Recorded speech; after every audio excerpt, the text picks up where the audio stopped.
بے بنیاد قرار دیا گیا۔ علی سے ہمارا رابطہ ہوا ہے۔ علی، اس خط کے سامنے آنے کے بعد سے حکومتی نمائندوں سے بات ہو سکی ہے؟ کوئی حکومتی موقف سامنے آیا ہے کہ تمام الزامات مسترد کیے جا رہے ہیں طارق فاطمی صاحب کی جانب سے؟ تو کوئی ایسا نمائندہ جو بات کر سکا ہو اس معاملے پر اب تک؟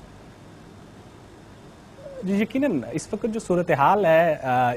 یہ حکومت کے لیے بڑی کمپلیکیٹ ہو چکی ہے، اور اسی وجہ سے حکومت کی طرف سے اس کے اوپر کسی قسم کا کوئی موقف سامنے نہیں آ پایا۔ رابطہ کرنے کے باوجود حکومتی نمائندے اس سے اجتناب کر رہے ہیں، چونکہ دونوں مدعی بھی اس سے انکار کر رہا ہے اور جس کو ملزم ٹھہرایا جا رہا ہے وہ بھی اس سے انکار کر رہا ہے۔ تو اب یہ سوال جو ہے وہ اٹھ رہا ہے کہ 6 ماہ میں اس کمیٹی نے جو سفارشات دی تھی اس کمیٹی نے کیا کام کیا، اور حکومت کے اوپر بھی جو ہے وہ پریشر آ رہا ہے کہ وہ اس رپورٹ کو پبلک کرے، کیونکہ لوگوں کے اندر کیوریاسٹی بڑھ رہی ہے کہ اگر طارق فاطمی نے یہ نہیں کیا، راؤ تحسین جو کہ پی آئی او ہیں وہ اس سے انکار کر رہے ہیں، تو یہ آخر کیا کس نے ہے؟ یہ اب سوال جو ہے وہ بڑا اٹھ کے سامنے آ رہا ہے، کیونکہ فوج بھی اس کو ریجیکٹ کر چکی ہے۔ آ رہی ہے نا کہ راؤ تحسین کی بھی بات ہوئی، اس کے بعد پھر طارق فاطمی کو عہدے سے ہٹانے کی خاص طور پر جو باتیں اسحاق ڈار صاحب کا بھی ہم نے بیان بھی سنایا، انہوں نے واضح طور پر کہا تھا کہ اگر ان کو ہٹایا گیا تو انتظامی تبدیلی ہوگی، پورٹ فولیو چینج ہو رہا ہوگا، ڈان لیکس کا اس سے کوئی تعلق نہیں ہوگا۔ اب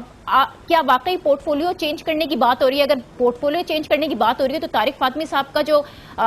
غصہ ہے، جو ناراضی ہے، وہ تو ان کے خط میں نظر آتی ہے۔ وہ قبول کریں گے کوئی اور پورٹ فولیو؟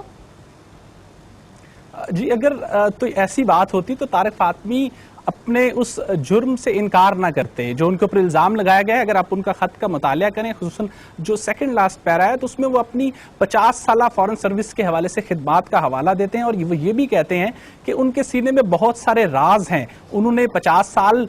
جو ہے وہ قوم کی خدمت کی ہے، قوم کے لیے اہم جو ہے وہ اسٹریٹجک معاملات میں انہوں نے جو ہے وہ